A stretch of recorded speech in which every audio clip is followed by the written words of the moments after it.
At Northwestern Mutual Southern Wisconsin, they believe better conversations lead to better outcomes.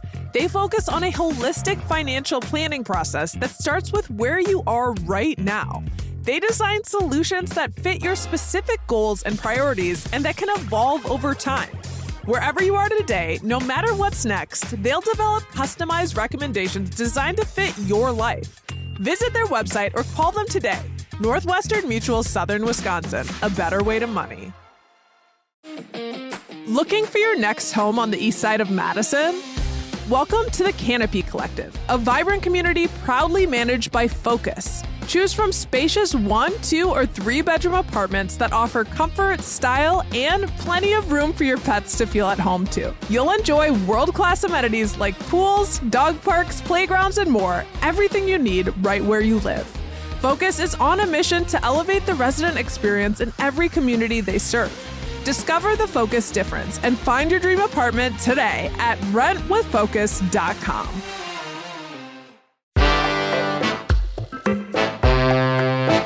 Today on CityCast Madison. What are those massive swarms of bugs we're seeing everywhere? You know, the ones that are not mosquitoes, but kind of look just like them?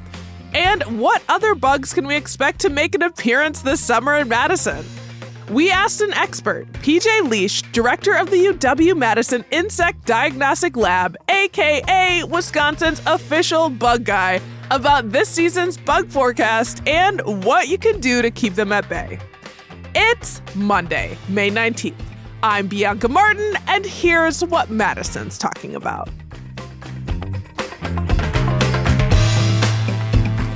PJ, welcome back to CityCast Madison. It's so nice to have you. Yeah, it's great to be back with you, Bianca. Oh my gosh, I've been thinking about our conversation from last year all year, just so you know, things that I learned. So I'm super stoked to talk to you today because, hey, Madison and its various internet corners are abuzz about bugs. There are swarms of mosquito-looking creatures popping up everywhere. Folks are running to post on social media, so we got to know, what the heck are these things?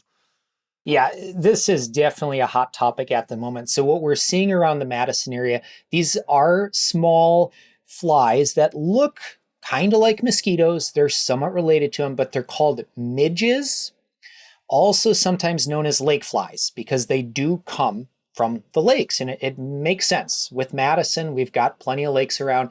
Now, these are very common this time of the year, although each year can be a little bit different, but sometimes we will get these massive swarms of them where from a distance it looks like smoke. And I remember the first time I saw these close to 20 years ago as a graduate student on campus, and I looked out across the bay towards Picnic Point and I thought, oh, people are having a campfire. But then I saw multiple of these and really got me scratching my head, and I learned what they are. And it's just one of those years we're having this year where the midges are out in force.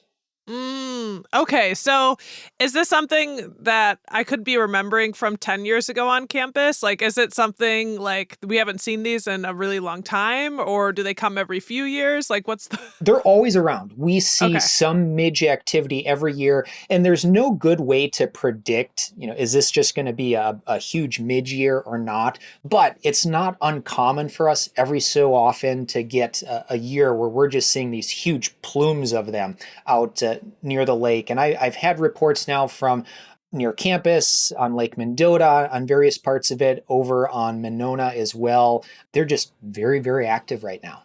Yeah. It's funny because the first time I remember seeing swarms like this in Madison, I was on campus probably 10 years ago, and it felt like a video game, but it was right by the lake, Are they harmful to people or animals? Because I can attest they don't bite. Like, I was sitting next to the lake. I was like, oh my God, it's a swarm of mosquitoes. Then I'm like, they're fine. And I'm sitting around a whole swarm of them. And I don't know, I kind of got all Buddhist about it. It was just like, they're not going to bite me. It's chill. I'm glad you had that observation. They are completely harmless to you and I. They cannot bite. They don't have a stinger. They cannot sting. They really cannot harm you whatsoever. I suppose if you're biking around the lakeshore path and you inhale a bunch of them and you wipe out on your bike or something, that's probably about the worst that could happen. And I really hope that doesn't happen to anyone. the point is they're harmless.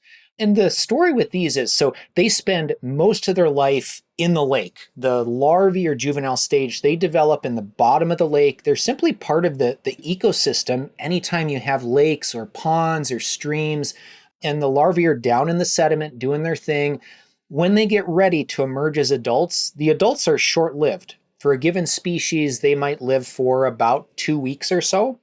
But there's different species coming out all the time. So we might see a bunch of activity now, but even throughout the course of the summer months, there will still be some midges around of varying types out there.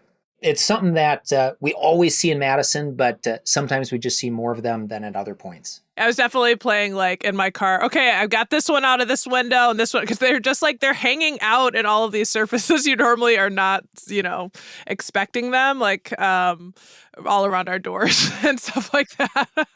Well, I mean, a couple of thoughts. So they can be attracted to lights at night. And so that's why we see a lot of them, especially close to the lakeshore. They will come up onto the sides of buildings. If someone, wasn't happy about them because there's a lot on their patio or getting into their house, one suggestion I have for folks is, at least for the foreseeable future, for the next week or two, maybe keep off exterior lights or pull the shades down so not as much light is escaping through windows, because that's probably attracting them. You'll probably still have some around anyways, but also just make sure your window and door screens are in good condition. In my mind, they're mostly a curiosity. And when you think about these plumes, there's something really cool that goes on. Often, these insects will use some sort of visual contrast in the landscape. And what I mean by that is, maybe there's a big boulder or something like that is light colored and really stands out compared to the surrounding area. And you'll see a plume of these insects. It's a mating swarm. They're flying around trying to mate. And it'll be above that light-colored object. So years ago, I had this really surreal experience on campus. I had been doing field work for my master's degree. I came back late, like 8 p.m. on a Friday evening, was parking a truck in a parking lot down by the lakeshore. And this parking lot was mostly empty because it was the end of the day. So you can imagine this big parking lot, blacktop, but there's the yellow painted lines.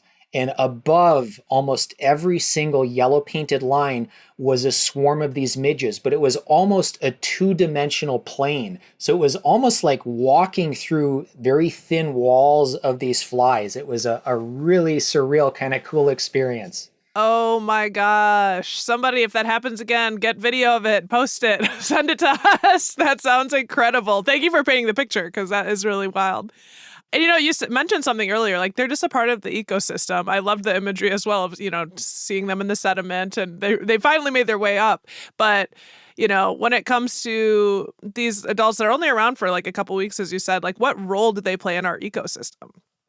Yeah, I mean, it depends on the life stage. The larvae are down in the water, so there's fish and aquatic organisms that may be feeding on those. So certainly part of the ecosystem there, the food web. Up above ground, the same kind of thing can happen. Birds, bats, mammals of various types can be feeding on the adults. The adults, when they come out, their mind is basically on mating. They're not feeding or doing very little feeding, but they're flying around. Things are eating them. If they survive, successfully mate, they get to the end of their old age and just perish for whatever reason. And then they end up on the ground and are going to break down and decompose. And the nutrients from their bodies are going to end up back in the ecosystem too. So it's the big circle of life here. Yeah, literally. They come out to have a big party in the sky and carry on. And you talked about birds. It really is peak migratory bird season, and 3 million birds are flying over Dane County every night. So, and those midges are probably, a huge food source for them. But okay, so we've talked about our new friends that are everywhere, and they're green, right? Like I keep my mind is feels like it's playing tricks on me. Are they green? Some are. So there's different types of midges. It's a fairly large family. I have seen some larger ones from the genus Chironomus out at the moment, and those are 1/4 inch, 3/7 inch long, maybe close to 1/2 inch in some cases. Those are kind of grayish, blackish. Brown. Okay, I feel like I saw both in my car yesterday, actually. And there's some smaller green ones that are active now as well. So there's lots of different types of midges out there. This is wild. It's the midge summer. Let's just dub it that.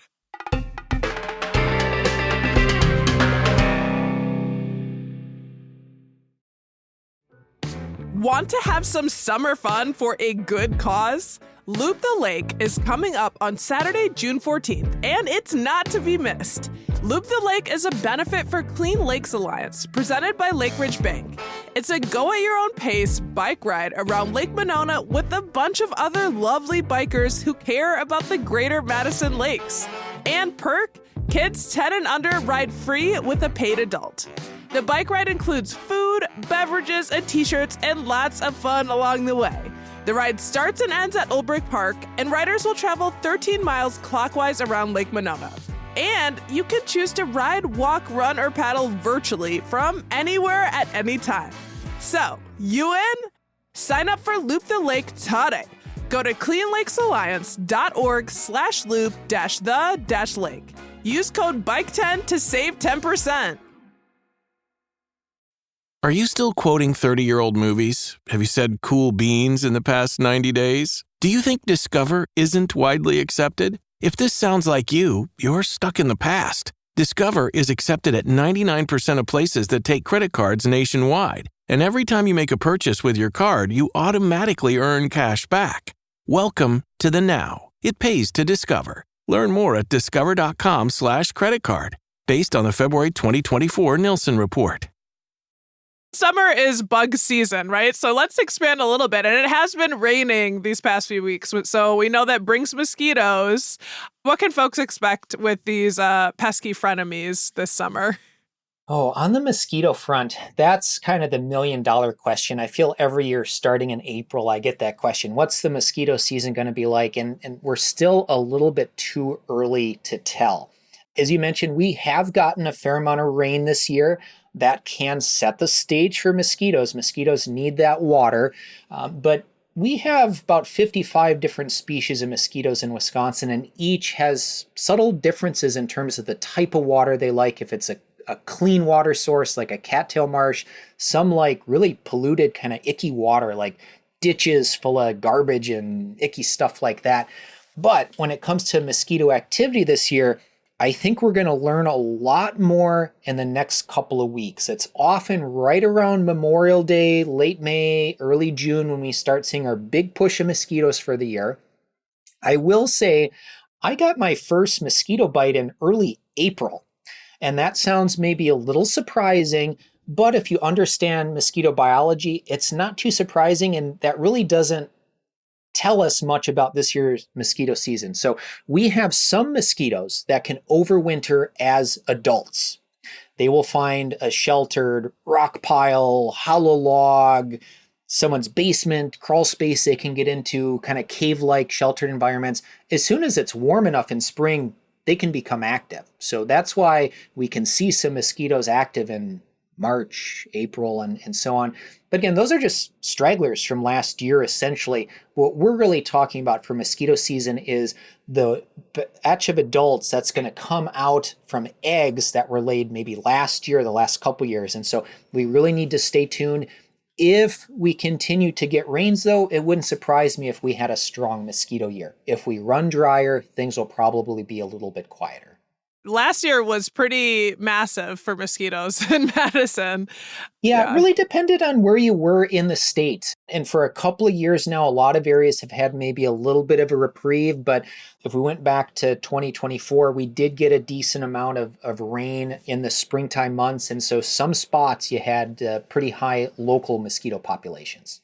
Okay. Was Madison part of that? Really depended on where you were. Sometimes it can be very localized because certain mosquitoes will have short flight distances. They may fly, say, a mile tops. They may hang out very locally. Then there's other ones, and when we get... Those are the townies. Yeah, the townies. Then we have some mosquitoes we refer to as floodwater mosquitoes. These are the ones where you get heavy rains. Some of those floodwater mosquitoes can fly in from, or get blown in by the wind from 5, 10, 20 miles away. So there's nothing you can do about those. If you got heavy rains 10 miles down the road, they will just fly in and they can really ruin your picnic. So I know last year, the big topic was cicadas with the periodical cicadas out. And I was driving around all over the place looking for and checking out cicada sites. And Madison, there were some mosquitoes, but I got just west into like Western Dane County, Iowa County, the Driftless area, got out in the woods, and then the mosquitoes were really bad in some locations. Oh my gosh. The cicadas, it was like a historic event. It was hard to literally hear anything else because Yeah, they're so loud. yeah, that was a big event, and luckily I have 16 more years before I have to do that again. Oh my goodness. Well, I do want to shout out our past conversation with Lyric Bartholomew, the director of the Midwest Center of Excellence for Vector-Borne Disease, because we talked to her last year and went deep dive on mosquitoes.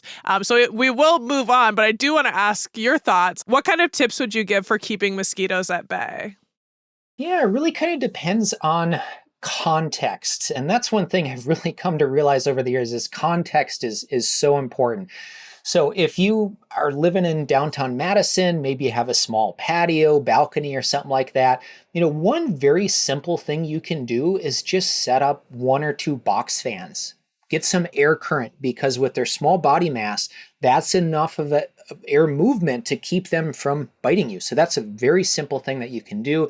There's a number of repellents that work very well, but sometimes folks, for whatever reason, maybe don't care for one or they prefer others. Sometimes some of the DEET products just feel a little bit oily. So if you don't care for that, there's some other good EPA registered repellents. There's picaridin, IR3535. There's a botanical based one, which is oil of lemon eucalyptus. And those all have science backing them up.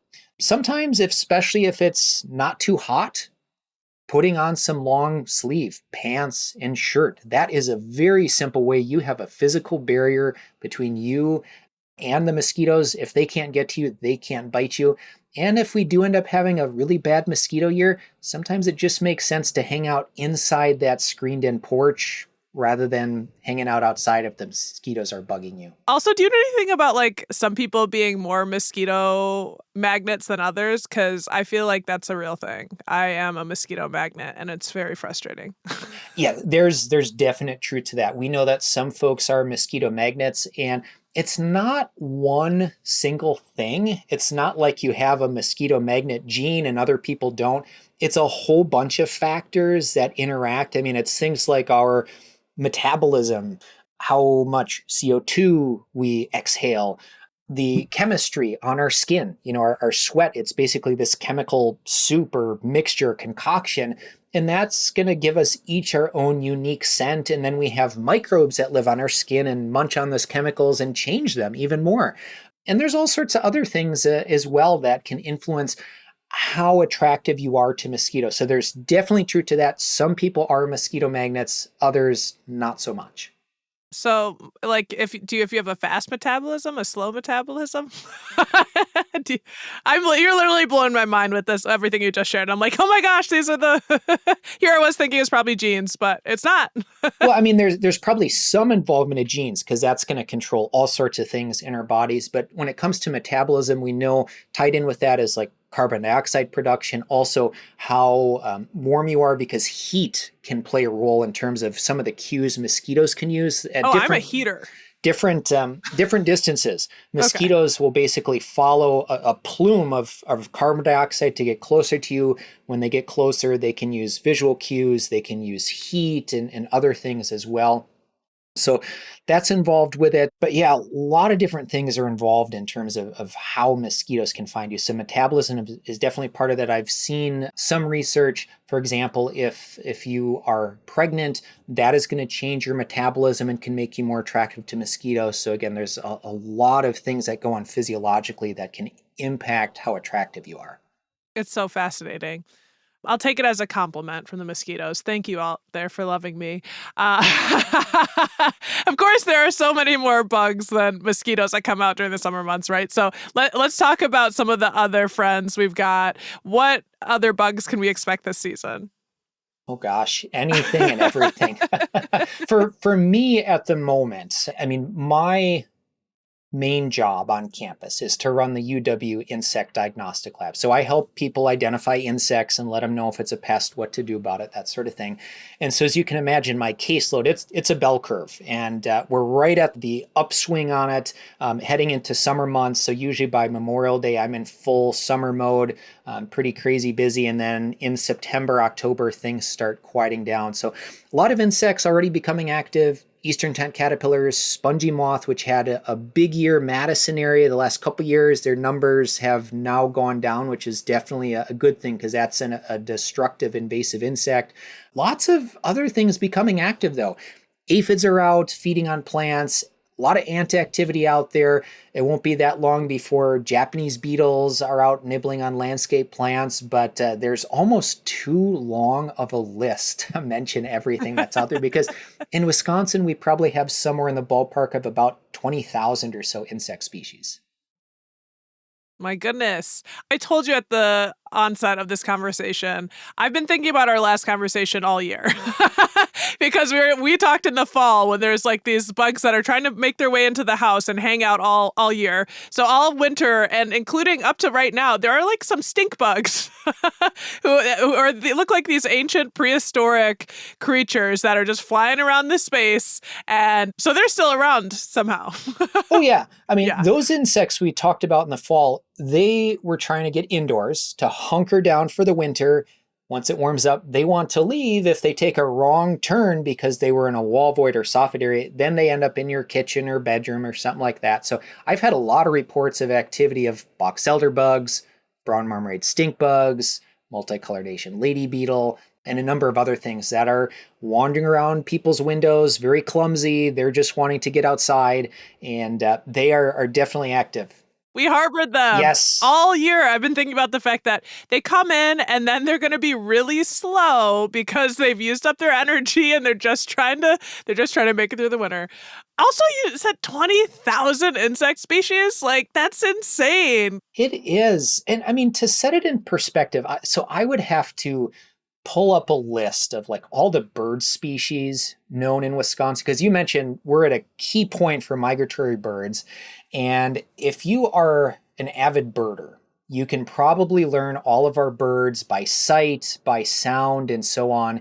And with insects, you just don't stand a chance. You would need 10 lifetimes. And even then, I doubt you could do it. There's just so many of them out there. So there's always something new to learn in the world of insects. Oh my gosh. So it sounds fascinating. It keeps you on your toes, I'm thinking. Yeah. I mean, and one thing that really interests me as an entomologist running a diagnostic lab is there's new things that show up every single year. Invasive insects, non-native insects. There are some things that have really interesting distributions. I had a case of insects recently. It's a type of grub that came in from Madison area. I knew basically the neighborhood that someone lived in because of the insect that they brought in, because it's a very, very localized phenomenon at this point. So there's always some cool things to learn. I was reading a book recently where the first chapter was all about kind of a murder crime scene, and it was figured out by a bug that was on the car. Along those lines, insects can be used in forensic cases. You can estimate what would technically be called a post-mortem interval, basically how long ago was someone killed or murdered or whatnot, and you can use insects to figure that out, which is really cool. Yeah, didn't know you could get cooler, PJ. Okay, I'm going to hit you with a cool question. What's the wildest bug in Wisconsin? Oh, the wildest bug. I mean, that is a tough question. There's so many of them out there. I mean, there's lots of cool ones in terms of the wildest kind of wackiest bugs. I mean, I would have to say there's lots of insects that are what we call parasitoids. So a good parasite doesn't kill its host. So if I have a tapeworm parasite, if the tapeworm kills me, that's the end of the road for the tapeworm. Your free ride is over. Yeah. Yep. So a parasite doesn't want to kill their host. A parasitoid does kill their host. And there's lots of insects that do this. And there's so many sci-fi movies that basically have run on this idea of a parasitoid. So the old Aliens movie with Sigourney Weaver, they're sitting around and like the alien bursts out. That's basically what an insect parasitoid does. So these can actually be fairly common. Anyone who has a garden or flowers in your yard, or even on an apartment balcony, if you have aphids around, you can get microscopic, these are parasitoid wasps that are maybe a millimeter or two long, and they will attack those aphids. So the female will inject her egg inside the aphid. The wasp consumes the aphid from the inside and eventually chews a little escape hatch and leaves as an adult. So it's pretty crazy and wild Gruesome. when you think about it. Like, yeah, definitely. Once you know what to look for, they can be pretty common out in the landscape. Oh my goodness gracious. I feel like everyone's watching that show, The Last of Us, and they made a big deal about the fungus that can like break through something. That's the image I'm getting right now. Yeah, I mean, there's some of those, along those lines, some of those parasitoids that do some even weirder stuff. There's one that attacks a type of lady beetle. And it doesn't kill the lady beetle, it keeps it alive. They specifically eat the less critical tissues. And then the wasp pupates, it makes a little cocoon. And the last thing it does, it's changed the behavior of the lady beetle. And the last thing the lady beetle does is act as a guard for that developing wasp, which is like mind-blowing. That is some wild stuff. I mean, we asked you for the wild stuff and you delivered, PJ. So you are the Wisconsin bug guy. So I also, before we let you go, want to get your take, for better or for worse. I mean, we started out this conversation. Bugs, they can be pests. They're all over the place. How do we deal with them and get rid of them? But what do you think is like one of the bigger misconceptions about them? Or like, how can we help them have a better rap? Because we know that they serve a purpose in our environment. Two quick things come to mind. The first is that, if we had a magical scale that could weigh good versus bad in the world, insects do a lot more good than bad. If all the insects disappeared, we would have a very, very hard time surviving because they pollinate crops. They provide so many, what we refer to as ecosystem services. These are things that basically Mother Nature does for us that we take for granted and might not even know are going on, like breaking down roadkill animals and leaves in the forest and stuff like that. So insects do all sorts of really important things. So a lot more good than bad. One other kind of quick myth-busting thing I've really been trying to get to point out to folks, when we think about a specific group of insects, moths, folks often have this very negative view. Butterflies, colorful, cute, happy, yay, moths are drab, boo, we don't like that. No. That is not the case. Evolutionary speaking, that group of insects, butterflies, are basically fancy-looking day-flying moths. Most members of that group, the order Lepidoptera, are moths. We are learning more and more about moths as being, and we knew they were pollinators, but they're being really, really good pollinators of things like fruit trees and stuff like that. It's just folks don't realize it's going on because this is all going on after dark when most moths are active. So if I could change one public perception about insects, it'd be that moths are really cool and they do some really good stuff for us out in the environment. Yes, pro moths. Okay, we're getting t-shirts, we're getting hats. I am with you. I will be the first to buy a pro moth t-shirt.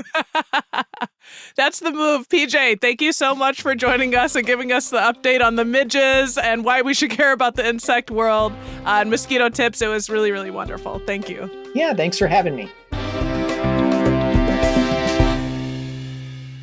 That's PJ Leash, director of the UW-Madison Insect Diagnostic Lab, aka Wisconsin's official bug guy.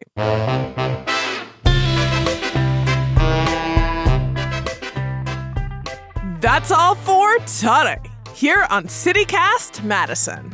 I'm Bianca Martin, your host. If you enjoyed the show, why not share this episode with your friend who throws the cookout, so they be sure to have some bug spray. All right, we'll be back tomorrow morning with more stories from around the city. Until then, go enjoy the great outdoors.